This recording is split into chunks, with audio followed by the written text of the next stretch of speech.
Class 6 Sanskrit. Good morning student. अभी पिछली class में अपन ने अष्टमः पाठ संबंध कारक पढ़ा था, जिसमें षष्ठी विभक्ति का प्रयोग किया जाता है। हमने बताया था जिसमें का, के, की आता है, वहाँ पर षष्ठी विभक्ति षष्ठी विभक्ति का प्रयोग करते हैं। षष्ठी विभक्ति मतलब छठवें नंबर की है कारक। तो अभी अपन इसके प्रश्नोत्तर करने जा रहे हैं। कुछ प्रश्नोत्तर अभी अपन कर लेंगे, उसके बाद जितने बचेंगे तो फिर अगली क्लास में करेंगे। अभी देखो यहाँ मौखिकम है, लेकिन मौखिकम अपन बाद में क्लास में करेंगे। अभी यहाँ लिखितम से कर रहे हैं। लिखितम जो लिखने वाले क्वेश्चन है वो हम कर रहे हैं। पहला क्वेश्चन क्या है? अधोलिखिता नाम प्रश्ना नाम उत्तराणी एक पदेन लिखा, यानी अधोलिखितानी यानी नीचे लिखे हुए जो प्रश्न है, इसमें हिंदी में भी लिखा हुआ है, उनका आंसर अपन को एक शब्द में देना है। एक पद मतलब एक शब्द। तो पहला क्या है? भ्रमरः केशाम ऊपरी गुंजती। भ्रमरः यानी भौरे। भौरे किसके ऊपर गुंजन करते हैं, आवाज करते हैं? तो यहाँ ऑप्शंस में क्या दिया है? वृक्षाणाम और पुष्पाणाम। तो इसका आंसर क्या हुआ? फूलों के ऊपर गुंजन करते हैं तो पुष्पाणाम। पुष्पाणाम यानी फूलों के ऊपर। फिर दूसरा क्या है? अधत्वे कस्यः जलम प्रदूषणम भवति। अभी अधत्व यानी अभी इस समय किसका जल प्रदूषित हो रहा है, खराब होता है? तो क्या दिया है? यमुनायाः और गंगायाः। तो आंसर क्या यहाँ लिखेंगे अपन? गंगायाः। फिर तीसरा, मालाकारः कस्य रक्षाम करोति। मालाकारः यानी माली। माली किसकी रक्षा करता है? माली यानी किसकी रक्षा करता है? विद्यालय से उद्यान से। तो क्या आंसर आएगा इसका? उद्यान से। उद्यान से यानी बगीचे की। बगीचे में माली क्या करता है? गार्डन की रक्षा करता है, पानी सींचता है और पेड़ पौधे लगाता है ना? तो यहाँ क्या आएगा? उद्यान से। उद्यान से यानी बगीचा। माली बगीचे की रक्षा करता है। ठीक है। अब इसके बाद चौथा नंबर, क्वेश्चन नंबर चौथा नंबर, खगाः केशाम ऊपरी कूजन्ति। खगा यानी पक्षी। पक्षी किसके ऊपर कूंजते हैं? जो पक्षी लोग पक्षी बोलते हैं वो उनको कुंजन करते कहलाता है। वो बोलते हैं पक्षी, उनको कुंजन करना कहलाता है। तो किसके ऊपर पक्षी कुंजन करते हैं? पुष्पाणाम और वृक्षाणाम। तो फूलों के ऊपर या वृक्षों के ऊपर। तो आंसर क्या आएगा? वृक्षाणाम। तो यहाँ क्या लिखेंगे? वृक्षाणाम, वृक्षों के ऊपर। ठीक है। उसके बाद लास्ट वाला है, केशाम अवशिष्टे गंगा जलम प्रदूषयति। गंगा का जल किससे प्रदूषित होता है? यहाँ क्या दिया है? गृहाणाम और कारखानाम। तो यहाँ आंसर आएगा कारखानाम, क्योंकि कारखानों के द्वारा जो रासायनिक पदार्थ होते हैं वह नालियों के द्वारा, बड़ी बड़ी नालियों के द्वारा गंगा में मिल जाता है, जल में मिल जाते हैं वो रासायनिक पदार्थ, इसलिए गंगा का जल प्रदूषित हो जाता है, खराब हो जाता है। ठीक है। अब ये समझ में आ गया। अब इसके बाद क्वेश्चन नंबर 2, रंजितान पदान आधत्त प्रश्न निर्माणम कुरुत। यहाँ क्या है? आंसर दिया हुआ है, उसका प्रश्न बनाना है। तो यहाँ जो रेड से शब्द दिए हुए हैं उनकी जगह पर अपन प्रश्नवाचक शब्द को लिख देंगे तो पूरा क्वेश्चन बन जाएगा। पहला क्या है? काकस्य वर्णः कृष्णः भवति।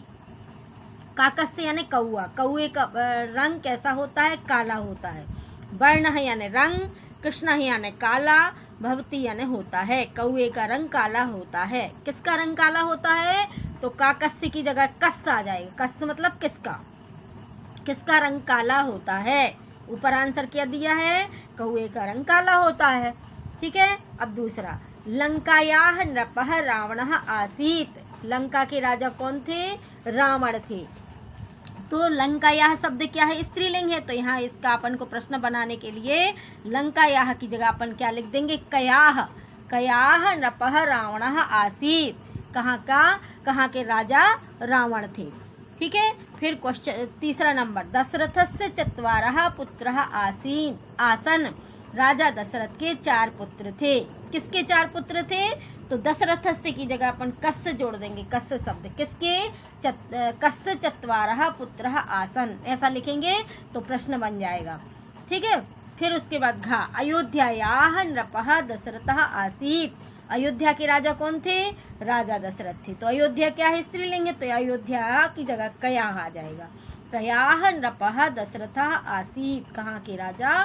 दशरथ थे। तो अयोध्या के राजा दशरथ थे। ठीक है। लास्ट वाला देखो, नीर शीर विवेके हंसः एव निपुणः भवति। दूध और पानी को अलग करने में हंस निपुण होता है। निपुण होता है मतलब होशियार होता है। तो नीर शीर विवेके हंसा की जगह आ जाएगा कह एव निपुणः भवति। दूध और पानी को अलग करने में कौन होशियार होता है? तो हंसः की जगह कह लिख के पूरा प्रश्न बन जाएगा। ये कह निपुणः भवति, एक शब्द अपन ऐड कर देंगे तो पूरा प्रश्न बन जाएगा और एक शब्द से पूरा आंसर बन जाएगा। ठीक है। अब क्वेश्चन नंबर 3, कोष्टके प्रदत्त शब्दानां षष्ठी विभक्तिया वाक्यानि पूरयत। कोष्टक में ये शब्द दिए हुए हैं, इसको अपन को षष्ठी विभक्ति बनाना है और फिर यहाँ पर खाली स्थान में फिलअप करना है। जैसे पहला शब्द क्या है? पहला है का, श्री रामः सीतायाः पतिः आसीत्। श्री राम सीता के पति थे। तो सीतायाः क्या है? षष्ठी विभक्ति। यहाँ सिर्फ सीता लिखा है, अपन ने उसको षष्ठी विभक्ति बनाया तो ये सीतायाः बन गया, क्योंकि षष्ठी विभक्ति स्त्रीलिंग है, इसलिए सीता का सीतायाः हो गया। इस यदि पुल्लिंग होता तो अस्य लग जाता। तो दूसरा क्या है? रामायणस्य रचयिता महर्षि वाल्मीकि आसीत्। यहाँ रामायण लिखा है तो यहाँ रामायणस्य हो जाएगा। रामायण की रचयिता महर्षि वाल्मीकि हैं। तीसरा, कोकिला नाम स्वरः मधुरः भवति।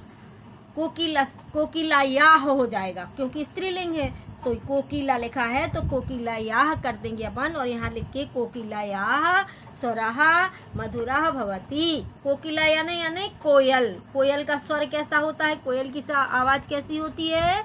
मीठी होती है। मधुरः भवति, मधुरा यानी मीठी, भवति यानी होती है।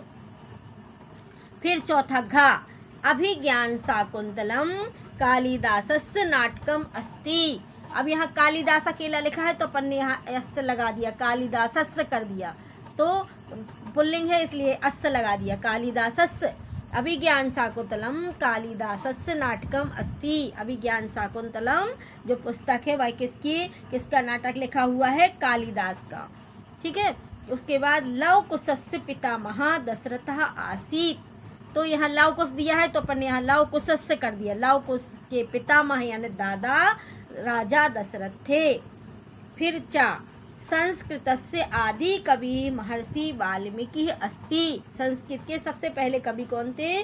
महर्षि वाल्मीकि। तो संस्कृत का यहाँ हो गया संस्कृतस्य। ठीक है। अभी ये 3 क्वेश्चन बस हमने करवाए हैं। अब अगली क्लास में 3 क्वेश्चन हम और करवाएंगे। अभी आपके PDF फाइल में से आप ये देख के लिखना और समझना। ठीक है। Thank you.